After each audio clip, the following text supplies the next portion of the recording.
Olá pessoal, tudo bem com vocês? Professor Marcelo falando. Queridos, hoje nós vamos dar prosseguimento aí ao nosso assunto, lá no capítulo 4. Nós vamos iniciar aí na página 366, climas do mundo, tá ok? Então, os climas do mundo, vocês acompanhem aí por gentileza, a página 366 a seguir. Nós vamos ver aí os climas. Ele se divide em climas quentes, climas temperados e climas frios, certo? Nós vamos ver aí como é que eles estão postos no mundo e de que forma eles estão divididos e as suas principais características, tá ok? Introdução aí, ó. Nós vamos ver que a distribuição e diferenciação dos vários tipos de climas depende do modo como se distribui os elementos climáticos e os fatores que mais os influenciam, apresentando várias diferenças regionais. Nas aulas anteriores, nós vimos aí os fatores e os fatores climáticos que vão influenciar a formação de alguns climas, certo? Nós falamos de clima, nós falamos de tempo, falamos dos fatores. Quais são os fatores que vão influenciar isso aí, professor? Os fatores são a maritimidade, a continentalidade, a altitude, a latitude, as massas e as massas de ar, as correntes marítimas. Então, isso aí são fatores e elementos climáticos que irão influenciar. Então, esses elementos distribuídos e esses fatores, por exemplo, aqui, ó, essa distribuição que se dá aí desses fatores e elementos, eles vão trazer características para determinados climas. E isso vai diferenciar de forma regional, certo? De forma local, de forma regional, de forma nacional e até mesmo de forma continental, certo? O continente por inteiro pode ser influenciado por um determinado fator, determinado elemento. De que forma? Como é que acontece isso, professor? Como é que um fator ele vai influenciar todo o continente, por exemplo? Vamos falar do fator latitude, certo? O fator latitude vai influenciar toda a porção norte do continente asiático. De que forma? O ciclo polar ártico vai passar ali naquela área que se estende pelo território russo. Então, toda aquela porção norte do continente asiático, que é a porção do território russo, vai estar sob a influência do ciclo polar ártico. Então, nós vamos ter lá clima frio, certo? O clima nessa região aí, nessa área, no ciclo polar ártico, ele é frio. Então, ele vai influenciar toda essa área do continente asiático e uma parte também do continente europeu e outra parte na parte norte do continente americano, certo? Então vamos ter na parte norte do continente americano essa influência aí. Influencia a parte sul do continente americano? Não. Por que não? Porque na parte sul do continente americano nós vamos ter aí a divisão entre o continente antártico, que vai estar sob a influência do ciclo polar, e aí é o continente inteiro antártico, mais uma vez, que vai estar sob essa influência. E a parte sul da América do Sul, nós vamos ter lá o clima temperado, certo? Então, uma pequena parte vai estar lá passando próximo ao ciclo polar, mas não vai ser tão expressivo como lá no norte, tá ok? No sul nós vamos ter o continente antártico, estando sobre essa influência. Então nós vamos ter aí os conjuntos climáticos. Quais são os conjuntos climáticos? Podemos definir genericamente os seguintes conjuntos climáticos. Número 1, zona quente, que é o clima equatorial, clima tropical, clima desértico. Desértico nessa área tropical, porque se houver um clima desértico influenciado por outro fator, ele pode ser frio, certo? Por exemplo, o deserto do Atacama, ele é um deserto frio, está sob a influência da corrente fria de Humboldt, certo? Então, a zona temperada, nós vamos ter aí o clima mediterrâneo, o clima temperado marítimo, temperado continental e temperado frio ou subpolar. O clima temperado, essa zona temperada aí, é uma zona de transição, certo? Então, nós vamos ter aqui, ó, essa zona de transição entre a zona intertropical, que é essa zona aqui, certo? Com a zona polar, que é a zona mais fria que existe. Então, essa vai ser uma zona intermediária. As zonas que estarão próximas aqui ao clima tropical, eles vão ter umas características mais de quente para amena, certo? E aí nós vamos ter o que vai estar aqui, ó, mais próximo do polar, nós vamos ter o subpolar ou continental e frio, certo? Então, essa área aqui, ela vai ser caracterizada pela boa definição das estações do ano. Então, as estações do ano aí, a passagem das estações do ano, elas ficam nítidas. Da primavera para o verão, para o outono, para o inverno, você consegue perceber que está saindo de uma estação para iniciar a outra. Tá ok? E aí nós temos a terceira zona, que é essa zona aqui, que é a zona polar ou a zona fria de clima polar, certo? Essas zonas são as zonas climáticas que existem na Terra, certo? Nós aí vamos ver o primeiro clima, que é o clima desértico. O clima desértico, nós vamos vê-lo aí da seguinte forma.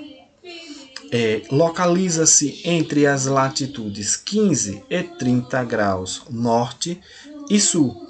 Abrange áreas com os desertos do Saara, da Namíbia, do Arizona, do Atacama e do Grande Deserto Australiano. Encontramos desertos em latitudes mais elevadas do globo em virtude de fatores locais como a continentalidade e as barreiras de relevo e as correntes marítimas. Então, as correntes marítimas, ele está se referindo aí à corrente marítima de Humboldt, de Benguela, que vai formar esses desertos aqui, ó. Aqui o deserto de Gobi, formado pela corrente marítima de Benguela. Aqui nós vamos ter o deserto do Atacama, formado pela corrente marítima de Humboldt.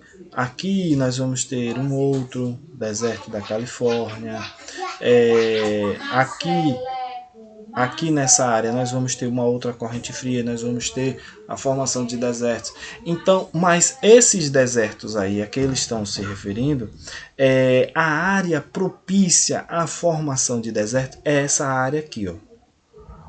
Essa área aqui, que é cortada por esse trópico. Até aqui a 35, daqui que vai pegar essa área aí, ó.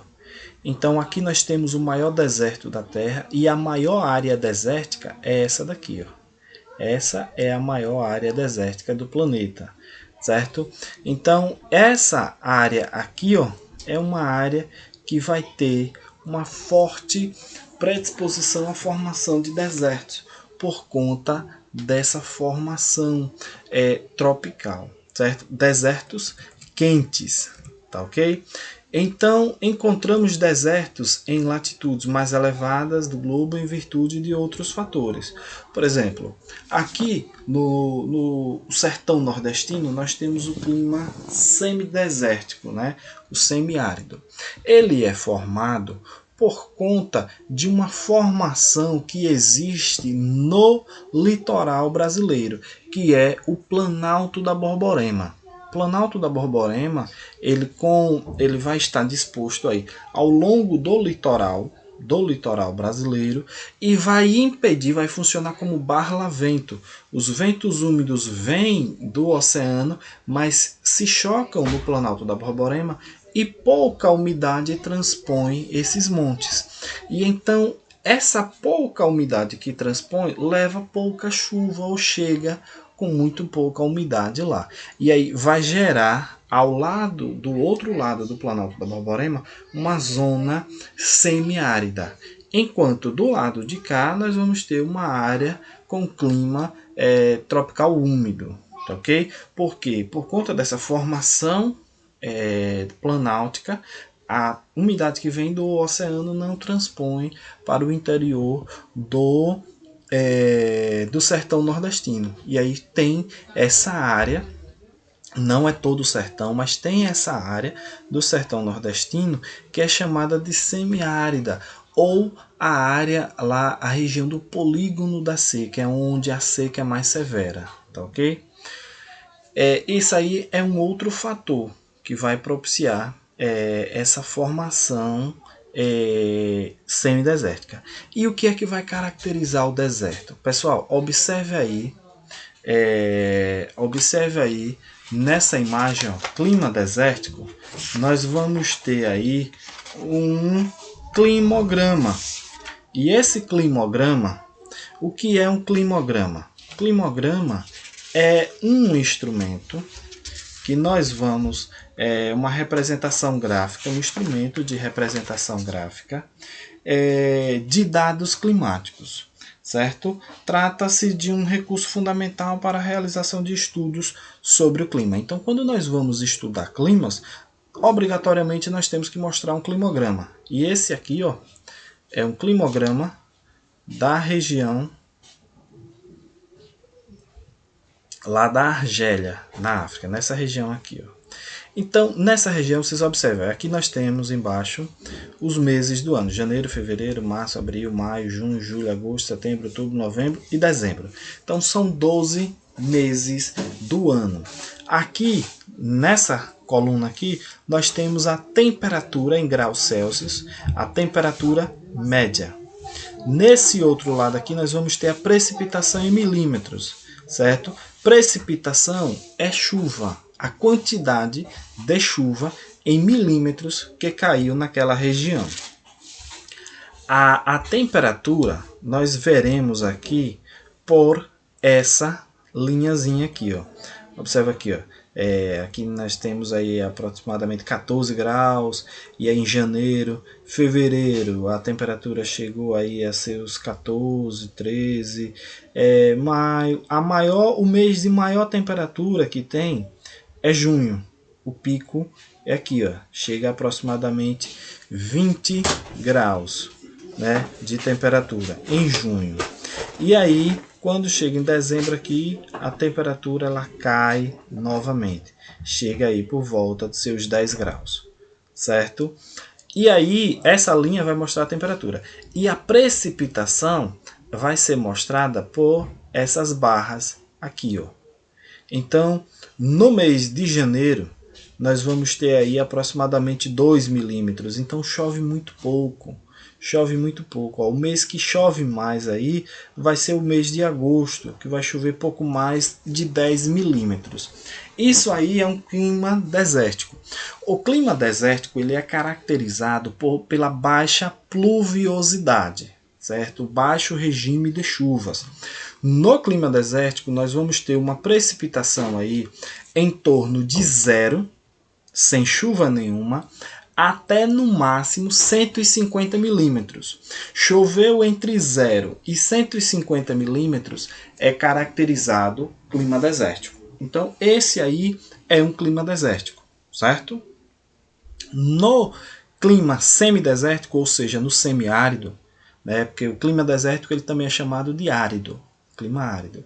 Então, o semidesértico ou semiárido, ele fica aí de 150 milímetros a 280 milímetros. Choveu entre 150 e 280 é semiárido, certo?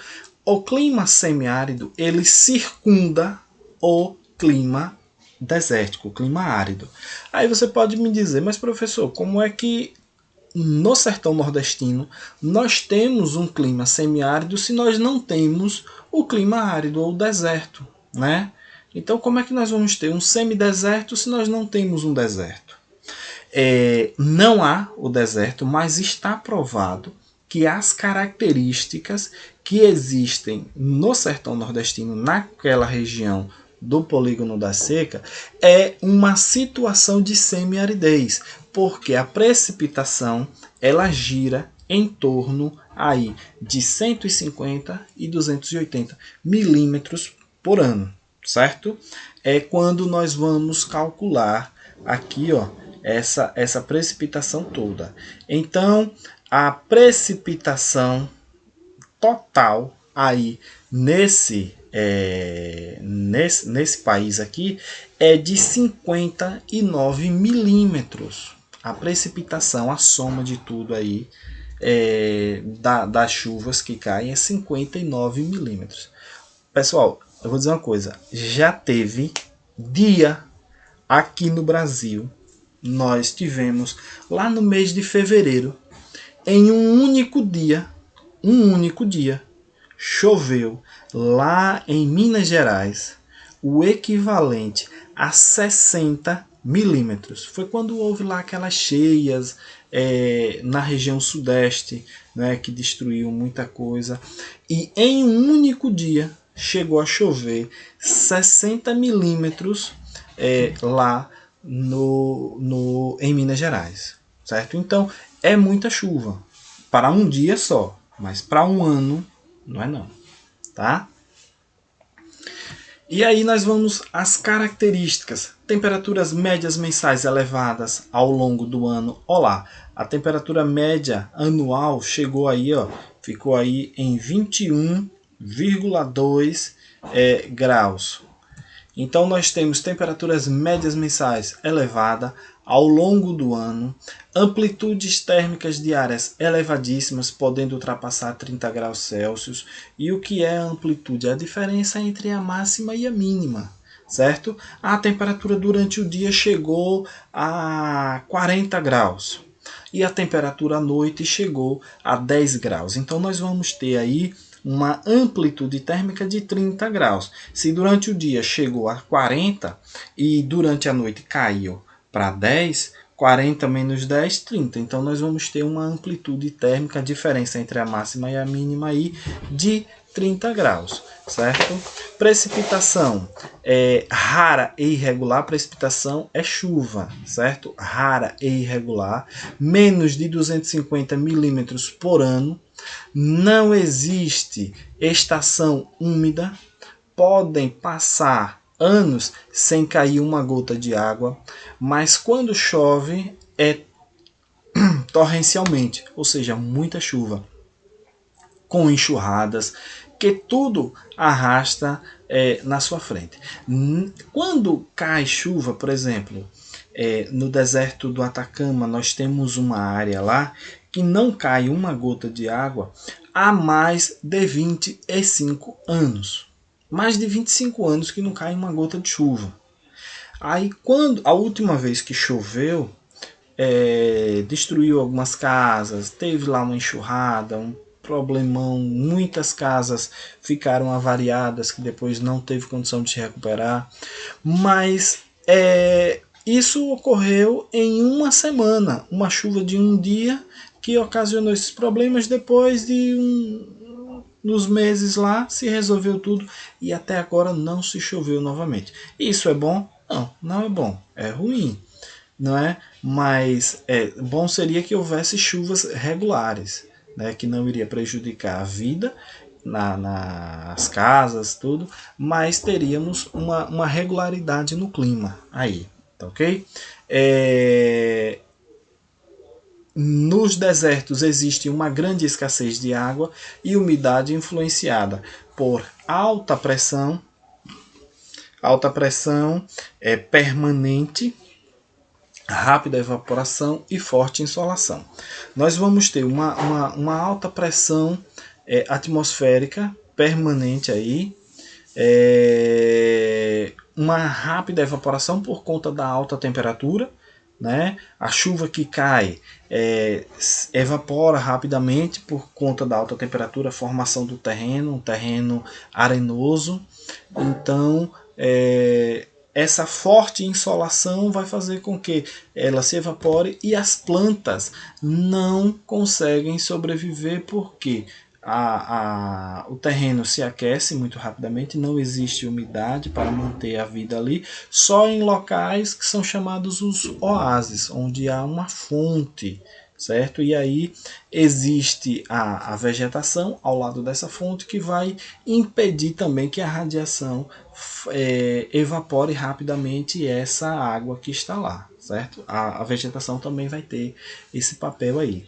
A vegetação característica, formações xerófitas em áreas como os oásis, garças, graças à água subterrânea que fica próximo à superfície.